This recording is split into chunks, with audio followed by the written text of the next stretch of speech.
malalayo yan. Wala po. Okay lang.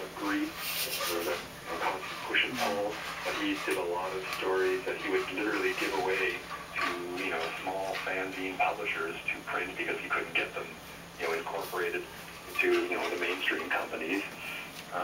He did works. He finally gave up on that and just started self-publishing his own work. I think two of the best works that he's done are two books in the 80s. One is called Static, and one is called The Monster. Naghahanap talaga ako ng They're better than the sino kaya sort of may the ilan na didactic poster? that came to pass in the 1970s because they're a little more fully formed as graphic novels. Libitin mo yung Rather than sort of 8-page hits where yung sikat, Disco is Oo nga eh. tsaka yung mukha, mayroong character na ganun sabihin. Oo nga eh. philosophical Kasi sinubukan ko yung ibang character na medyo mahirap yet talaga. also infused sort of like a superhero. Siguro buburay ko lang yung isang ganun.